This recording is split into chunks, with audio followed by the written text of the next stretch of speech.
Assalamualaikum, I am Daiba and you are watching your own channel Audio Visual Books.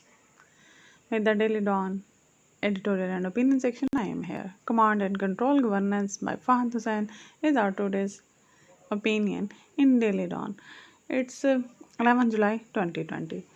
Let's start. Prime Minister Imran Khan on Friday, July 10, visited the National Locust Control Center where he was briefed on steps being taken to combat the threat of locust warming in form of the horns of Africa. 6 days earlier, on Saturday, July 4, the Prime Minister visited the National Command and Operations Center where he was briefed on the latest situation on COVID 19. According to the press release issued after both these visits, the Prime Minister praised the efforts of those working in NLCC and NCOC to counter the threat from locusts and COVID 19.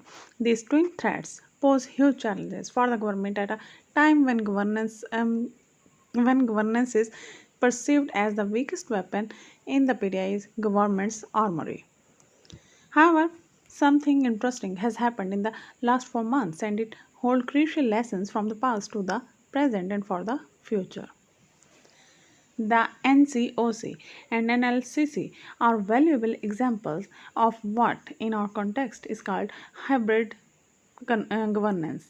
In popular lexicon, this term may carry a pejorative connotation, but these two examples may well need to be examined in a value neutral way, especially since the crises are still unfolding around us. NCOC and NLCC are experiments that are products of prevailing conventional wisdom of the current leadership and are being tested in live situations with very high stakes. The NCOC and NLCC are valuable examples of what, in our context, is called hybrid governance. How these two were constituted is also revealing. The first practical steps to prepare for the locust threats were taken in January 2020, and the first real action on COVID 19 started in February. Since the virus situation escalated swiftly in March, NCOC was established in same month to leverage the combined resources of the civil and military operators. While the locust threat remained on the radar, the COVID 19 threat acquired urgency and therefore priority due to its spread. By May, both the civil and military leaderships had recognized the NCOC had played a critical role in managing the virus, and therefore they decided to replicate the model of NCOC for the locust threat. Thus was constituted the NLCC. Here is how these two platforms mirror each other. NCOC is led by Federal Planning Minister Asad Umar, while NLCC is led by Federal Food Minister Fakhar Imam. The chief coordinator for NCOC is Lieutenant Colonel Hamud Khan and he is assisted by Major General Asif Mahmood Goraya. Both belong to the Pakistan Army's Air Defense Corps. The chief coordinator for NLCC is Lieutenant General Mozam Ijaz and he is assisted by Major General Saeed Akhtar. Both belong to Army Engineer Corps. More than 70 Army officers of the air defense are working in NCOC, while a large number of officers of engineers are working in NLCC. The strategic decision making hierarchy for this governance model in terms of NCOC and NLCC looks like this. At the top is Prime Minister Imran Khan, who makes the final call on decisions related to these platforms. Then comes Chief of Army Staff General Qamar Javed Bajwa, who is fairly hands-on when it comes to NCOC and NLCC. Below him is the Chief of General Staff Lieutenant General Sahir Shamshad Mirza, who supervises the functioning of all policy related to these twin centers. Under him is the key role of Director General Military Operations Major General Numan Zakaria, who, among other things, authorizes all troop deployments in aid of civil administration and law enforcement in the context of COVID 19 and locust field management. DGMO coordinates with the political and military leaders of NCOC and NLCC. The National Disaster Management Authority is a common presence in both platforms. Then there are specific roles for relevant organizations. In NCOC, important players include the Health Ministry, Interior Ministry, and the ISI, which leads the TTQ process. In NLCC, the organizations that are participating include the Food Ministry, Plant Protection Department, Agriculture Department, as well as the Provincial Disaster Management Authority.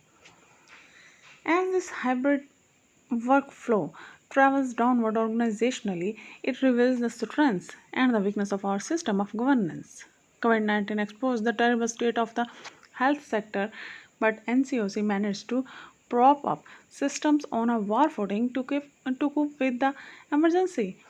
The hybrid governance model percolated down into the field, where local army corps joined with provincial administration to implement policies as well as to enforce lockdowns, etc. Thousands of army troops were deployed across the country to check on medical facilities and the other arrangements and compensated for the manpower shortages among the civil administration wherever needed.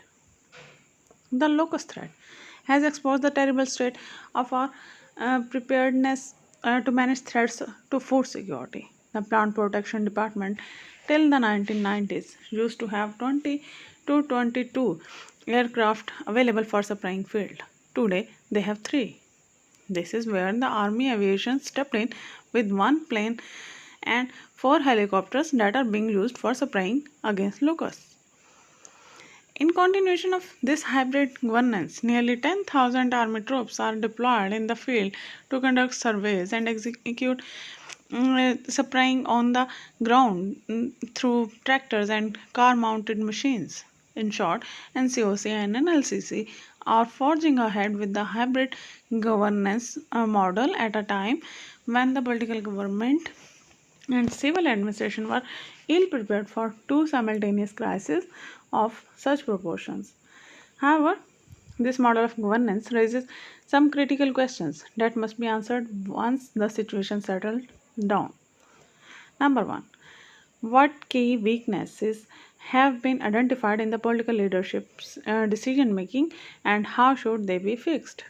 What critical weaknesses have emerged within ministries in terms of capacity, resources, and planning, and how should they be rectified? Number three, which aspects of this hybrid governance model can be integrated into regular workflows without disturbing the civil military balance within a democratic framework? Number four, who will ensure and how that right and wrong lessons learned from NCOC and NLCC are translated into actionable decisions that are in turn transformed into systematic upgrades to improve our system of governance? Running a country needs more than well intentioned rhetoric. The writer is Dawn's resident editor in Islamabad. Twitter at the rate of Fahad Hussain. Published in Dawn, July 11th, 2020. Thank you for listening. Please subscribe to be updated daily. Thank you.